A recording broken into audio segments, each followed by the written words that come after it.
नमस्कार. तर आज ही कुंडली आलेली आहे एका मुलाची. लग्न जमत नाही आहे म्हणून. मुलगा IT मध्ये आहे. मुलाला महिन्याला 1,00,000 रुपये पगार आहे. मुलगा सुंदर आणि निर्व्यसनी आहे. स्वतःचं घर आहे, गाडी आहे, जमीन आहे. तरीही लग्न जमत नाही आहे. त्याचं कारण काय आहे बघूया आपण. इथं कुंडलीमध्ये तुम्ही बघू शकता त्याच्या 7व्या घरामध्ये शनी आहे. 7व्या घरातून आपण लग्न बघतो, आपला जोडीदार बघतो. मुलगा मुलगी दोघांच्याही कुंडलीमध्ये. तर याचं लग्न न जमण्याचं, मुलाचं वय 30 वर्ष आहे.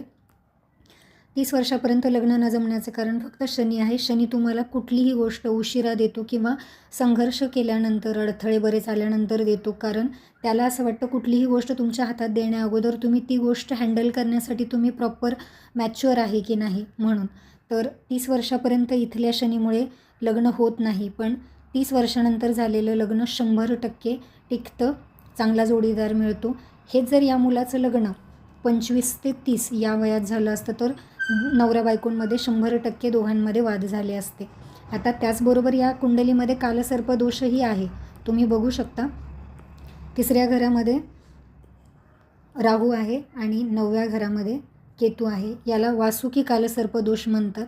पण या कालसर्प दोषाचा आणि मुलाचं लग्न न जमण्याचा काहीच संबंध नाही आहे. कारण हा वासुकी कालसर्प दोष फक्त त्याला लहान बहीण भावांकडून मदत मिळणार नाही, थोडासा त्याचा स्वभाव चिडचिडा करेल, याच्या पलीकडं काही नाही आहे. लग्न न जमण्यासाठी फक्त शनी कारणीभूत आहे. त्यामुळे जर इथं शनी असेल तुमच्या कुंडलीमध्ये आणि 30 वर्षापर्यंत तुमचं लग्न नाही जमलं तर काळजी करू नका, उलट धन्यवाद म्हणा. कारण शनी ज्या गोष्टी देतो त्या वेळेवर देतो आणि योग्य देतो. वेळेच्या अगोदर मिळालेली गोष्ट ही तुमच्यासाठी अयोग्य असते. अशाच प्रकारच्या माहितीसाठी या चॅनलला नक्की सबस्क्राईब करा. धन्यवाद.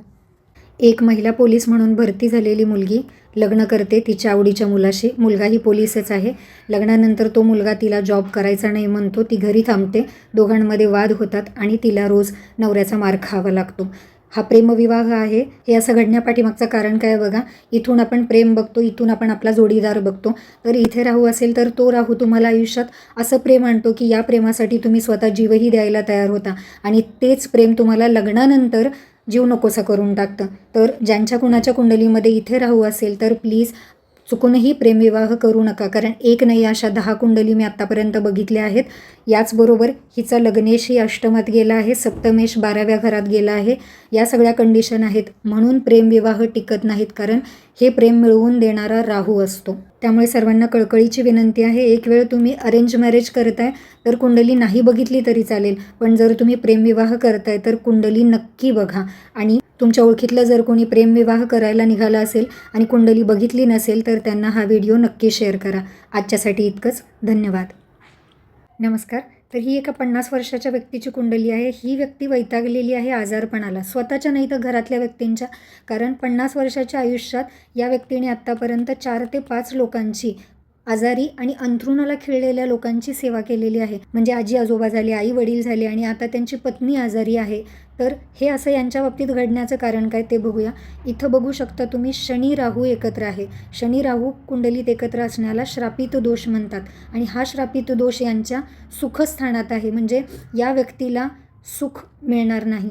एकटा शनी जरी असेल कुंडलीमध्ये सुखस्थानात तरी या व्यक्तींना सुख मिळत नाही. इथे तर तो राहू सोबत आहे. ज्यांच्या कुणाच्या कुंडलीमध्ये शनी राहू एकत्र असतात म्हणजे श्रापित दोष असतो तर अशा लोकांच्या नशिबी आजारी अंथरुणाला खिळलेल्या व्यक्तींची सेवा येतेच. आणि त्यांनी जर ही सेवा केली नाही, टाळाटाळ केली किंवा त्याच्यातून सुटका करून घेण्याचा प्रयत्न केला तर हा दोष मात्र तुमच्या पुढच्या पिढीला त्रासदायक ठरतो. म्हणजे सेम हाच दोष तुमच्या मुलांच्या पत्रिकेमध्ये परत येण्याची शक्यता असते. तुमच्यापैकी कोणाच्या कुंडलीमध्ये शनी राहू एकत्र असेल आणि जर तुम्हालाही असा अनुभव आला असेल तर तुम्ही त्या आजारी व्यक्तीची सेवा नक्की करा. जेव्हा कधी ही व्यक्ती हॉस्पिटलमध्ये ॲडमिट होईल तेव्हा तुम्ही त्यांच्यासोबत हॉस्पिटलमध्ये थांबायचं आहे. घरी राहून डबे देणे वगैरे असा प्रकार करायचा नाही आहे. जास्तीत जास्त तुम्हाला त्या व्यक्तीची कशी सेवा करता येईल हे पहा. त्याचबरोबर अजून बऱ्याच गोष्टी आहेत या कुंडलीमध्ये बघा. लग्नेश शुक्र 6मध्ये गेलेला आहे. त्याचबरोबर अष्टमात मंगळ आहे म्हणजे जास्तीत जास्त मानसिक त्रास. त्याचबरोबर मेहनतीच्या घरामध्ये गुरु उच्च आणि वक्री आहे म्हणजे खूप जास्त कष्ट आहे नशिबात. तुमच्या ओळखीच्या जवळच्या लोकांमध्ये कोणी अशा प्रकारच्या त्रासात असेल तर त्यांना हा व्हिडिओ नक्की शेअर करा, त्यांची मदत होईल. त्याचबरोबर अशाच प्रकारच्या ज्योतिषीय माहितीसाठी या चॅनलला नक्की सबस्क्राईब करा. धन्यवाद.